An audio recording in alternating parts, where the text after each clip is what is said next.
We are recording, and this is Conversations with Calvin, We the Species. This is a special night.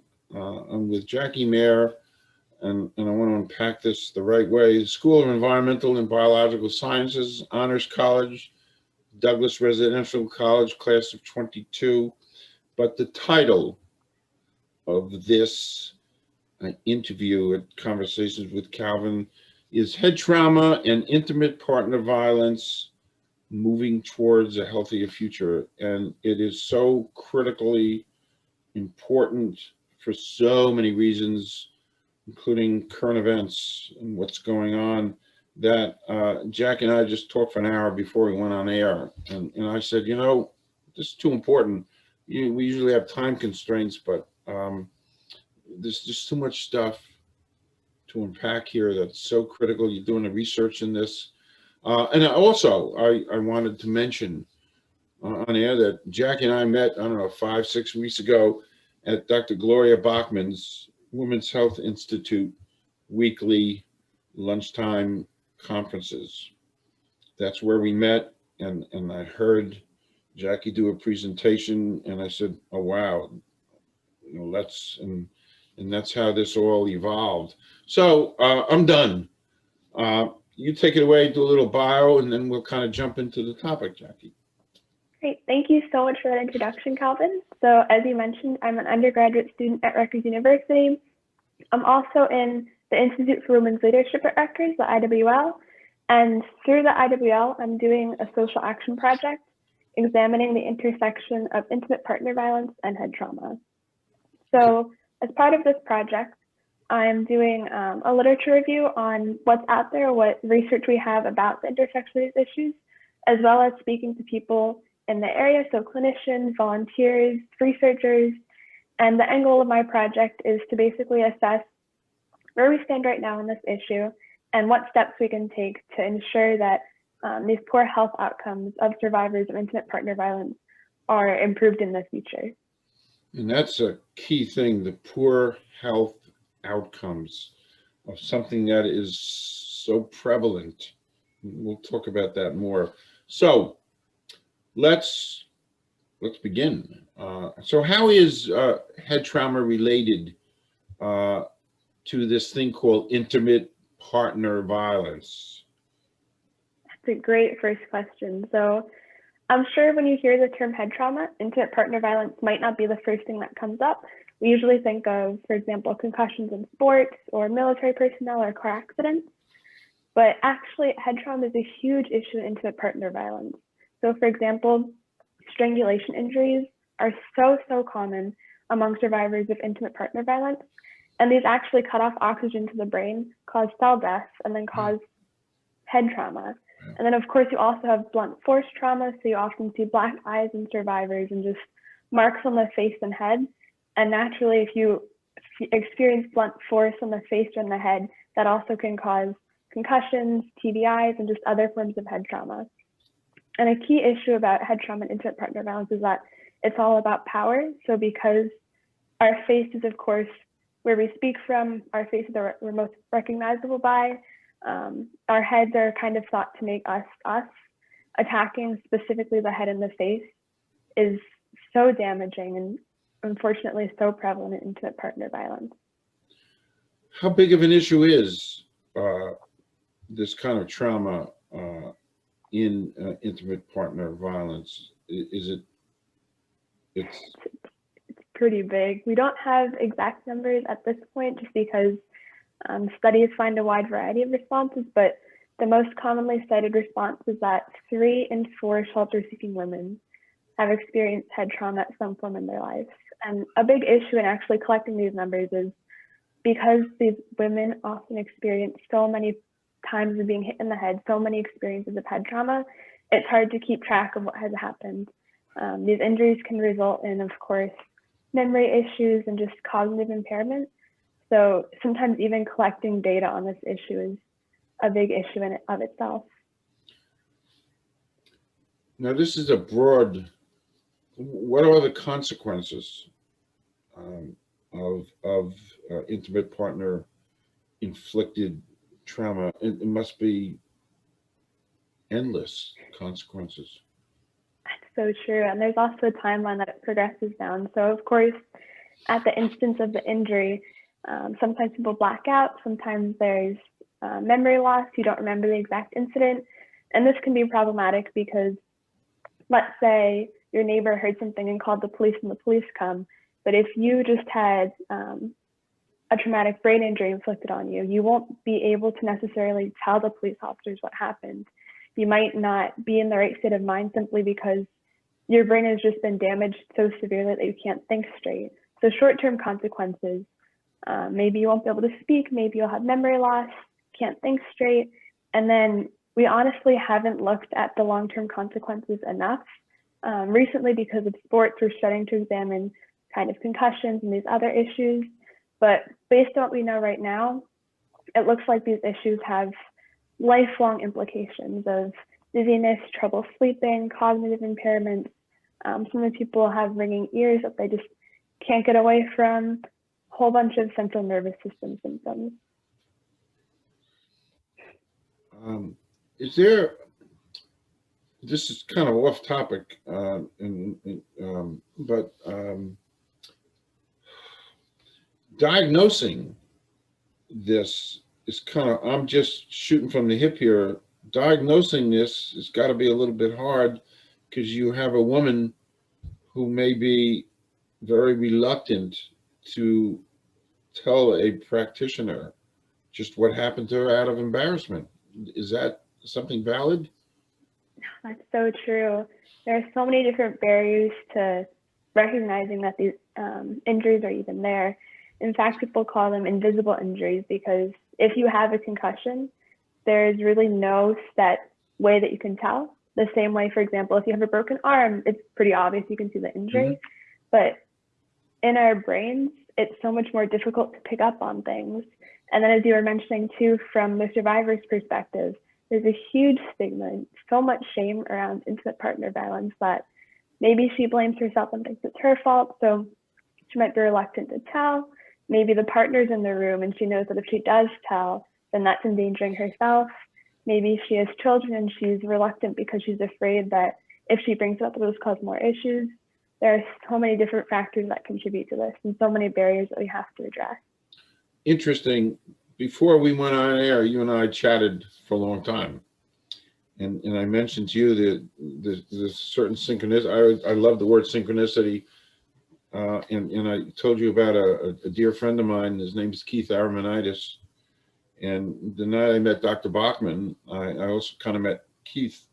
And Keith is, among other things, besides being a genius and an IT guy, he's also a wonderful filmmaker.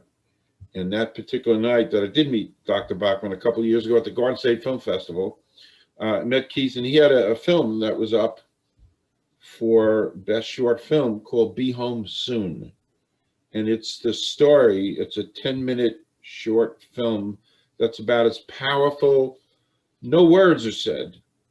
It's just a woman reacting to her husband coming home. And it's about as powerful a film, and it's so demonstrative of what you're talking about. But I had to give Keith a plug because he's a Rutgers guy. You know, we love Rutgers. But a wonderful film, but it kind of demonstrates that. So taking a little bit of a breath, Jackie, we're going to go off topic a second. So here's I love asking questions like this. They're fun. So here's the situation. Excluding family and friends, who would you, living now, excluding family or friends, living or dead, who would you like to spend a day with during the pandemic? It's a great question. I think the first person that comes to mind is probably Ruth Bader Ginsburg, just because she's led such an interesting life, and a Rutgers connection there too. So yes, that would be incredible. By the way, great answer. I have spent so much time these last couple of months gobbling up and reading as much as I can, and the fact that I do all this interviewing and especially talking to armies and legions of Rutgers people, one of the most amazing things about Ruth Bader Ginsburg is her, basically the biggest part of her life began at Rutgers. Mm-hmm. And not too many people know that. Not too many people know that. They know she went to Harvard for 2 years and went to Columbia for a year, and then nobody wanted to hire her because she was a woman and a mother, and couldn't get a job. And at just that exact second of time, Rutgers Law in Newark needed, quote, a minority. So an African-American professor had resigned, and they wanted to fill it, and they couldn't find another minority. So they went to the next minority, a woman, kind of an oxymoron. And there was Ruth Bader Ginsburg, who began her 9 years as a professor and engaged in that first great lawsuit that put her on the map. An amazing human being. And so I agree with you. And by the way, I would, anyway, great answer. So getting back now to the matters at hand. So we hear a lot about concussions and sports industry, sports injuries. Why haven't we heard more about this kind of stuff? Why? It's so prevalent. So why haven't we heard?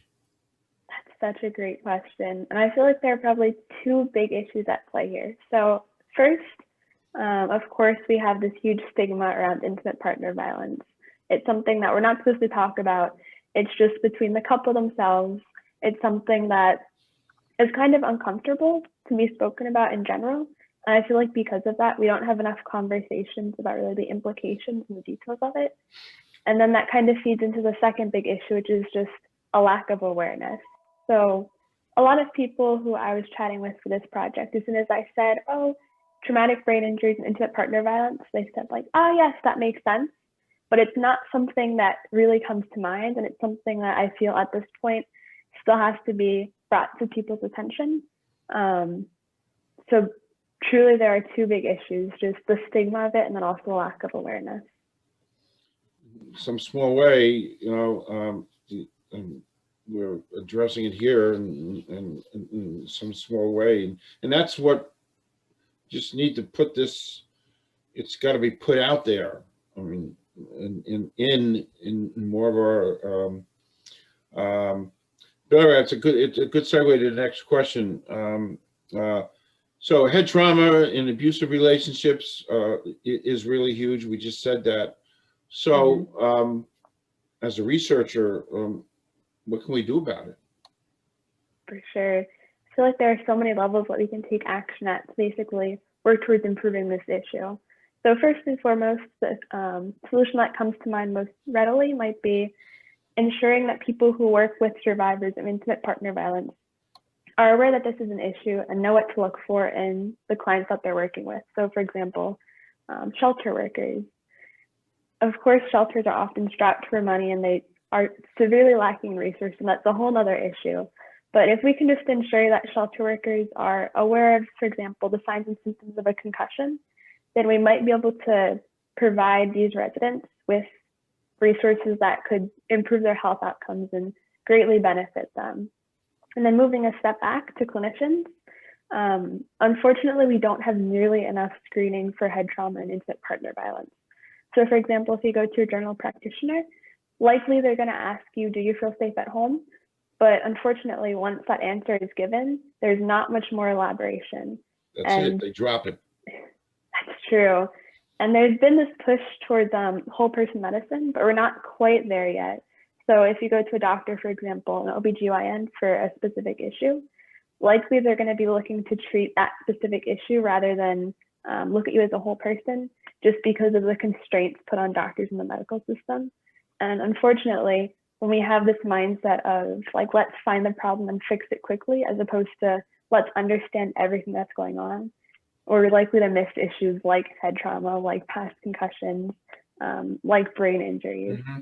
And then moving one step prior to that, research has such a big role in ensuring that we can offer health solutions for these problems. So for example, preclinical work with animal models on concussions almost exclusively uses male animals. So if you're a researcher who's looking at, for example, concussion outcomes and you're using rats, most likely you're going to just be using male rats because that's easier. That eliminates some confounding variables. But the issue is, of course, concussions don't just happen to men.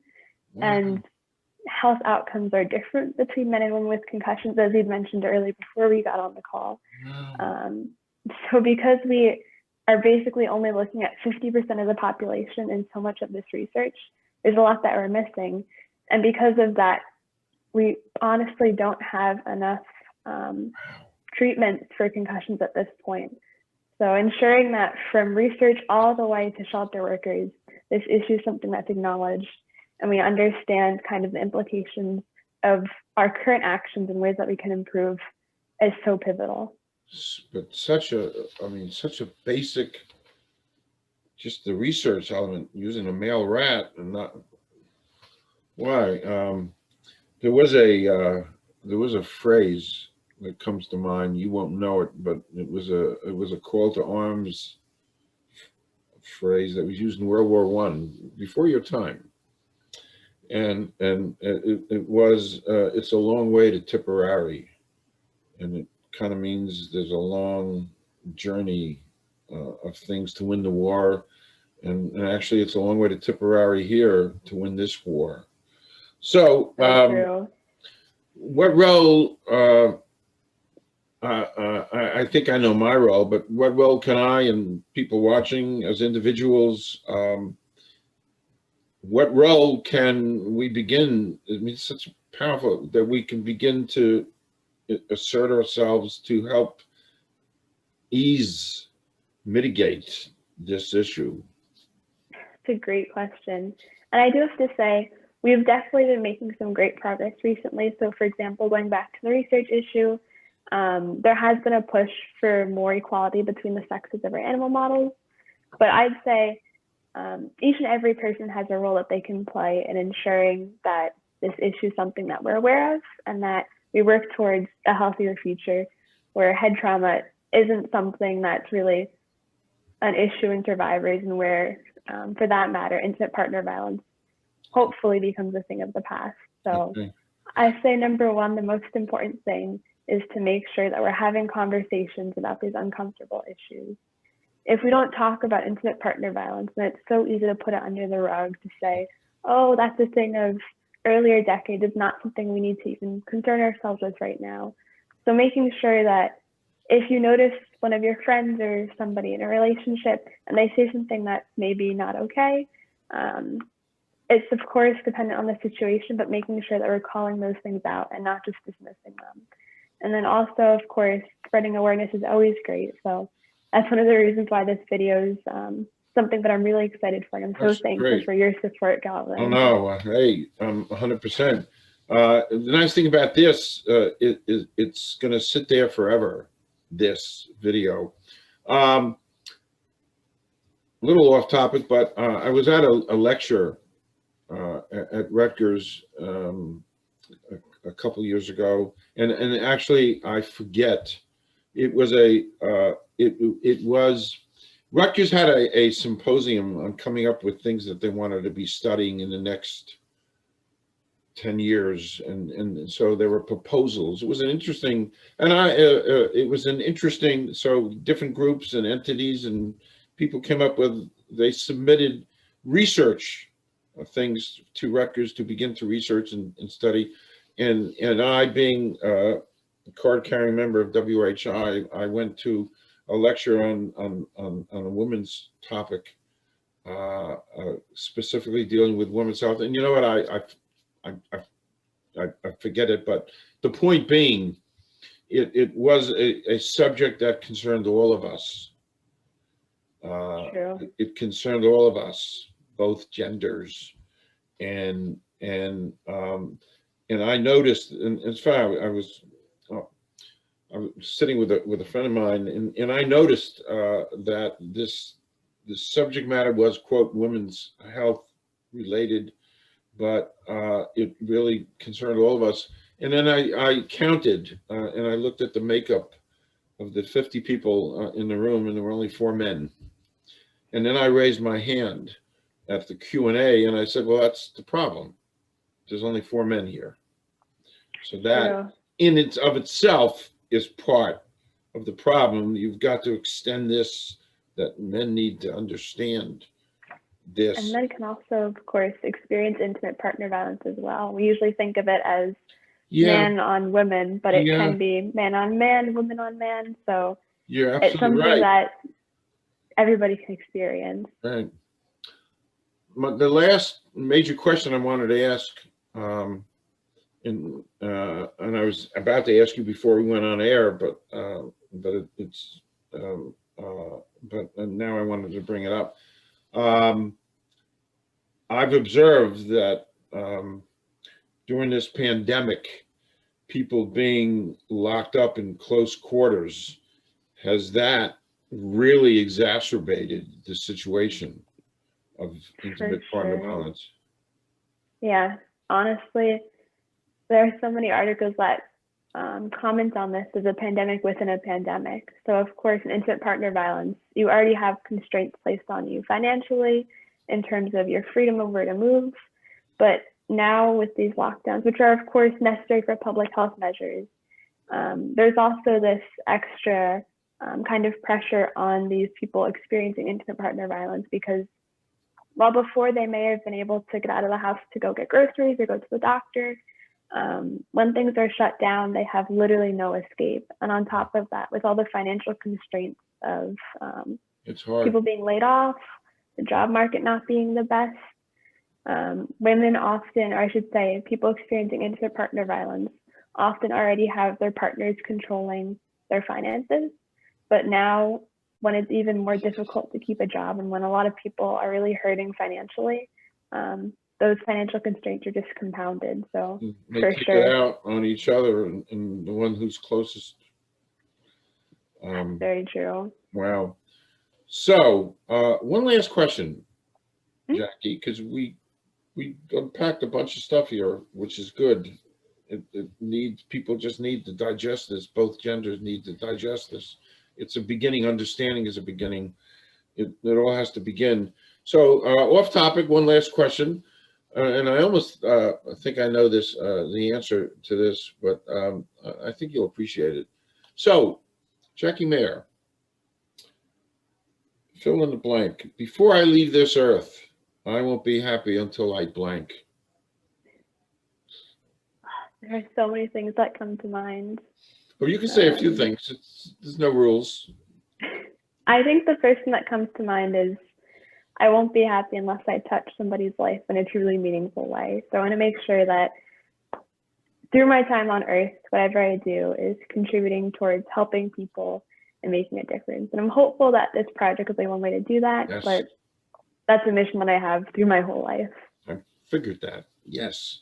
Well, that's a great answer. This has been a great time that we spent together, and of course we thank Dr. Bachman and the Women's Health Institute for putting us together in bringing these kind of topics, so that I sit there every Tuesday and take notes, and you resonated so much with me. That's why we're here now. So this has been great. And I also said, as you go forward in doing more things and research, you have a forum here, and you have a place here, and this conversation with Calvin is always there for you, and I cannot thank you enough. And happy Thanksgiving. Thank you so much for the opportunity to speak here and for all of your support. I'm so thankful that I met you at the Women's Health Institute. Yes, it's a good time here. And happy I'm thankful I met you too. Yes. So we're signing off. Again, thank you, Jackie. And Jackie's contact information will be flashed on the screen. People will see that. And this has been great. Thank you. Thank you.